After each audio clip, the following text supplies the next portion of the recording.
People like you better get out of my condo. You loser, who can only make $1,400 for income. That's what my husband, Paul, said and tried to kick me out. Normally, I would shrink back in fear, but I already made up my mind. Okay, but are you sure about that? When I told my husband something, his face turned pale all at once.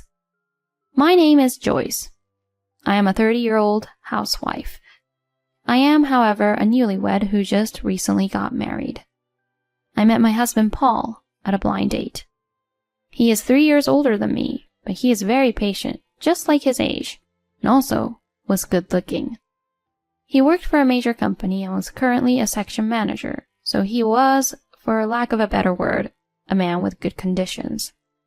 And even without that, he was a very kind and gentle man, and I was attracted to him on the inside as well. We exchanged contact information, and we began to see each other, and after a few more times, we started dating. About a year into our relationship, he proposed to me. The place for the proposal was a fancy restaurant with a beautiful night view, although the location was a bit cliché. The restaurant was quite expensive, and the food was extremely delicious. I thought he might propose to me, but the meal was so good that I couldn't stop thinking about it. So, when he gave me the ring and asked me to marry him, he seemed incredibly surprised. I think he was really surprised because he told me later. I thought you might have found out, but seeing your reaction, Joyce, I was glad that the surprise seemed to have worked on you. So, like that, his proposal was a success, and I was satisfied, filled with happiness, as we were to get married. We then immediately went to greet each other's parents. Paul is pretty straightforward in his way of expressing love, so his greeting to my parents was amazing. I will make your daughter the happiest person in the world. Please, leave your daughter in my hands with peace of mind. He said these words so powerfully that my parents seemed to sense his sincerity. Paul, please take good care of my precious daughter. Seeing him shake hands firmly with my father, I was convinced that our future married life would be absolutely happy. After that, we successfully greeted his parents, completed the meeting of both families, and we had our wedding ceremony. The ideal wedding ceremony that we had planned together was well received by those who attended, and it became a very good memory. Then, our newlywed life began. My husband had told me that he wanted me to be a full-time housewife after we got married, so I resigned from my job and became a full-time housewife. From then on, I worked very hard at housework. I had lived on my own for a long time, so I was good at cooking. But since I became a housewife, I wanted to improve my cooking skills, so I studied a lot and improved my skills. This meat and potatoes is really delicious. Really? Oh, I'm glad. I am happy to have a wife who is a good cook. I was happy that my husband was so happy to eat what I cooked. When people are happy, it makes them want to work harder. After that, I continued to study cooking and expanded my menu and repertoire. For the next year or so, I worked hard at housework as a full-time housewife. Then my husband made this suggestion. When we first got married, you came to live here with me instead of moving out to a new place because of being busy with the wedding and whatnot. But isn't it about time we moved into a new place? Sure, this room of my husband's is huge, but it was originally an apartment for a single person. So we are running pretty low on storage spaces. We've been married for a year now, and it would certainly be nice to rent a new place. Yeah, you're right. I think we should. Okay. I'll look for a nice place then. Huh? Oh, okay. I was a little confused because I thought we were supposed to look for a place together. However, my husband is planning to look for a place by himself. Well, he was the one who proposed the idea of moving in the first place, and if he's that excited about it, I think I'll just leave it to him. I really wanted to look for a place together, looking at floor plans and so on, but about a week or two later, my husband brought me a lot of information. I think this is the place for us. I was happy that my husband was willing to search with me. In fact, I was so grateful that he narrowed down our options. However, I was surprised when I saw the information of the place my husband brought back home. What? The 27th, 29th, 30th floors. Aren't these rooms all from a condo? I asked him, and he replied with a proud look on his face. Yeah, because I'm a section chief in a very famous big company, right? My salary is much more higher than that of a section chief at a local company, so living in a room this size is no problem for me. I see. I was concerned about my husband's occasional displays of arrogance. But my husband is not just a talker, and he certainly makes a lot of money. He actually does what he says he is going to do, so I can't say too strongly about it. Besides, I certainly wanted to experience life in a nice condo. I discussed it with my husband and decided to sign a contract for a room in the condo that seemed to fit our requirements and move in. Wow, this is amazing. That's the best view I've ever had. My new room was so gorgeous, beautiful, and spacious, and it was on the 30th floor, so the view was amazing. I'm going to be living in this amazing room every day from now on. I can't believe that this is happening. The kitchen was a system kitchen, spacious and so magnificent that it looked like it could be used by a chef or a culinary researcher. Oh, my study room is very nice too. My husband was very happy that we could move into the perfect room. I feel like I'm one of the successful people. My husband would say that happily. I think that rather than being happy by being one of the successful people, he should be happy about the spacious and beautiful house. But maybe men are more fixated on that part about being successful and whatnot. That's not a place for me to step in, is what I thought, and I just listened to him. From then on, we were beginning to enjoy our life in the condo. 2 years had passed since we got married. From this time on, I gradually developed a desire to work. I felt I had already fully enjoyed living as a full-time housewife in the condo. Besides, no matter how much my husband's income was good, I felt that it was not good enough for me to continue to feel secured about the future. I had to start earning money on my own. That's what I felt. So I asked my husband if I could work, while I also do the housework properly. I had a feeling that Paul might disagree with my idea, but my husband gave me permission to work if I would do the housework properly. So I immediately started job hunting. Then I found an office job with just the right conditions. It was a job that started in the morning and ended in the evening around 4:30 p.m. I immediately applied for that job. I was lucky to get the job because I had worked for a reasonably well-known company after graduating from college. Thus, I went back to work. It had been a while since I had properly communicated with someone other than my husband, so it was kind of fun, and the atmosphere at the workplace was good. The work was challenging, and the senior staff taught me carefully. I like being a housewife, but I also like working. And it seems to be good for my mental health to be able to experience the fact that I am earning my own money. To my own surprise, even if my husband's salary is good and we are living a good life, I can't seem to shake off the feeling of insecurity. Even if it was a small salary, it was more important for me to be able to work and earn my own money. One day, however, an issue arose. There was a problem at the company, and everyone had to work overtime to deal with it. I, of course, stayed at the office with everyone else, and we worked together to deal with the situation. But this wasn't the issue. It was the fact that I had to work overtime and had to go home late at night was the issue. I was able to get home at 7:30 p.m. that day, and my husband came home half an hour later. When he saw that I had not finished cooking, he gave me a puzzled look. Hey, why isn't dinner ready? I'm sorry. We all worked late at the office today. So, I just got home a little while ago. Can I ask you to take a bath first? I said to him, and started to prepare dinner.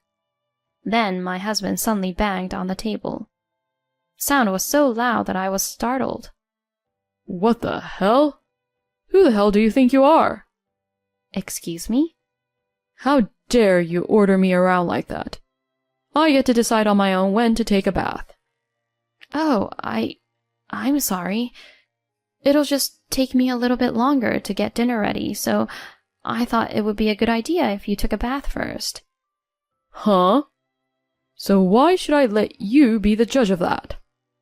My husband became angry in a way he had never shown before. I had never seen him like that, so I was really surprised. I allowed you to work because you promised to do the housework perfectly. How dare you break your promise?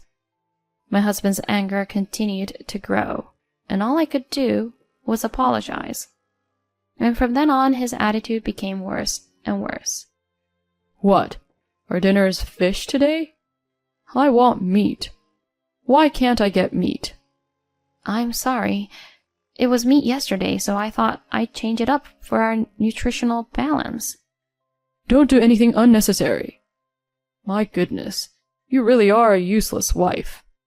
My husband continued to pay detailed attention to me and verbally abuse me after that. My husband's anger was very scary, and I could only apologize to him so as not to provoke him in a weird way. And gradually, I began to blame myself that I was making my husband angry because I was in the wrong. From then on, I tried to be careful about how to not make my husband angry like that. But no matter how well I did my chores, my husband would get irrationally angry with me, depending on his mood at the time. Hey, the water in the bath is not warm at all. But the day before yesterday, you said that it was too hot. Don't you talk back to me. You should know way in advance about what I want. But only a psychic could do that. But when I disobey my husband, he gets even angrier. I'm sorry. I'll be careful from now on. My husband always looks satisfied when I act like that. I guess he is happy that he gets to subdue his own wife. But I had already become incapable of disobeying him. Then one day my parents came over to visit me. I had taken a paid holiday to coincide with their visit, so I waited for them at home. The doorbell rang, so I opened the front door and greeted my parents. "Mom, Dad, it's been a long time," I said as I welcomed them in, and both of my parents looked at me worried and surprised. Huh? What's wrong with you two? I mean, what's wrong with you, Joyce? You've lost so much weight. What? Really? I didn't even notice it myself, but it seems that I had lost a lot of weight. And they said that I had drawn in cheeks. I had been eating fine, so I didn't realize how much stress my body was under until my parents told me about it. Joyce, did something happen to you? When my parents asked me that, it was the first time I told them about my problems. Then my parents' faces turned red, and they became angry. What Paul is doing to you is moral harassment, isn't it? I will never forgive him for doing this to my daughter. What? Moral harassment? That was when I finally woke up. It seemed that my husband had brainwashed me little by little until now. My parents repeatedly told me that it was not my fault, and I was finally able to come to my senses. And I decided that I was ready to leave my husband. But at this point, I had no evidence whatsoever of my husband's moral harassment towards me. So that's why I have to record even a few of my husband's terrible remarks to me. My parents were worried about me and wanted me to come home with them now. But I decided to live here a little longer so that I could get some evidence at least. If I assume we are going to separate and going to get a divorce anyways, I can put up with the unreasonable things my husband says to me. And every time he says something unreasonable, I know I will have the upper hand in the divorce, so it will be bearable. After that, my husband has still been abusive and angry with me in ways that annoy me. I recorded each time and further documented it in my journal. Then I decided to look into something else that was bothering me. And I found out one thing. This was going to be a very good thing for my divorce. Then one day I had to work overtime again. So I was late getting home. But then I found out that my husband was coming home early only on such occasions when I'd come home late. Hey, you did it again. That's what my husband yelled at me when I came home. I'm sorry, I had to work late again. I told you I don't want any excuses. Saying that, my husband kicked the dining table. It made a terrible noise and the chair flew away, startling me so much that I let out a loud, "Ah!" My husband's face turned red and he was angry. You really are a useless wife, aren't you? People like you better get out of my condo. You're just a loser who can only make $1,400 for income. That's what my husband Paul said and tried to kick me out.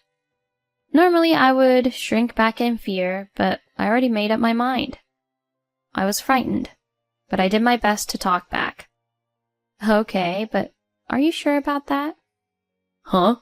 About what? My husband looks at me with a puzzled look on his face. When I told him something, his face turned pale all at once. I'm recording your previous harassing remarks and saving them as evidence. Huh? All the data is ready to be sent to your parents and to your company. What? You're kidding, right? It's true. Besides, I have other evidence that you are actually having an affair. Huh? I said that and took out a photo of the evidence from my bag and showed it to him. Why do you have these photos? You can't get away with it now, you know. Even if I have to leave this place, I'll make it so that you won't be able to live in this world like how you were before. No way. Wait a minute. Let's calm down for once, okay? My husband, perhaps realizing that he was in a bad situation, said so. But I have nothing more to say. I am very calm. I can't stay in a marriage with an impatient, morally abusive cheater like you. I'll be the one to leave this house. I will demand alimony from you for both the emotional distress caused by your harassment and your affair. No way. I said that and started to pack up my belongings. Hey, are you really leaving? My husband's momentum from earlier suddenly disappeared, and he tried to hold me back with a tearful look on his face. But I wasn't afraid of him anymore. Yes, if I stay with you like this, I won't be able to go on anymore. That's why I'm leaving. I mean, you can be with your mistress now, so it should be a good deal for you. I'll take all the alimony I can get, though. With that, I went to the front door and put on my shoes. My husband collapsed from the spot and looked at me in a daze. Then I left the condo and got into a cab that took me to an empty business hotel. Then the next day, I had my parents pick me up in their car and take me back to my parents' house. After that, through my lawyer, I filed a claim for alimony against my husband and his mistress. I also filed a claim for compensation to my husband for moral harassment. Then I had the lawyer send a content-certified letter to my husband's workplace and my husband's parents' home, so my husband's moral harassment and affair spread around quickly. As a result, my husband's personal issues became a problem at his company and was demoted from section manager. In addition, his salary was reduced, and he was sent to a department in a local area working more in the factory, which required physicality more than working in an office. As a result, Paul had to terminate the lease of the condo. When his partner found out that I had filed a claim for compensation for moral harassment, she became afraid of Paul and disappeared from his life. Furthermore, Paul has been disowned by his parents and is now working in a local area all alone with no one by his side. The total amount of compensation for his harassment and his affair is substantial, so he cannot quit his job, and he is having a hard time with the daily stresses at working in the factory. On the other hand, I have been hired as a full-time employee at the company where I am currently working, and I am able to earn a steady income. I don't want to be in a relationship for a while, so for now, I'm going to focus on my job and get a promotion in the future. Thank you for watching until the end. Please subscribe to our channel. See you in the next video.